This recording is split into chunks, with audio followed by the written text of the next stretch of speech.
দিন নয়, আরো দিন আছে, একটু অপেক্ষা করতে হবে। খালি যখন বঙ্গবন্ধুর বাড়ি ভাঙছে তখন তো আমি দুঃখ পাবোই, যেহেতু আমি স্বাধীনতা দেখছি। ভাই বারাক করে না হয়তো আমার মারতে পারে, মারলে মার দিলে মার খেতে প্রস্তুত।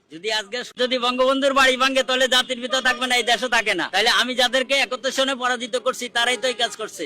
কোন বিবেকমান মানুষ, কোন সত্যিকারে দেশপ্রেমিক এই কাজ করতে পারে না, বুঝেছেন? আর শেখ হাসিনার রায় কে দিব? আমি এই সরকারকে মানি না। এলা আমার এখানে যদি কেউ বিএনপির লোক থাকে আমার মারি হালাইলে মারি হালাক, অসুবিধা নেই। আমার যদি মাথা বাড়ায় বাড়িতে তা আমি রাজি, কোনো সমস্যা নেই। এটার হিতে বিপরীত হবে। যে কালচার সৃষ্টি করছে এই কালচার ভয়ঙ্কর, ভবিষ্যতের জন্য খুব ভয়ঙ্কর।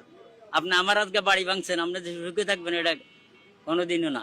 আপনারও একদিন বিচার হবে। যদি নিরপেক্ষ কথা বলতে যাই তো কথা হইলে একটা, এটা জাতির পিতার বঙ্গবন্ধু শেখ মুজিবুর রহমানের বাড়ি।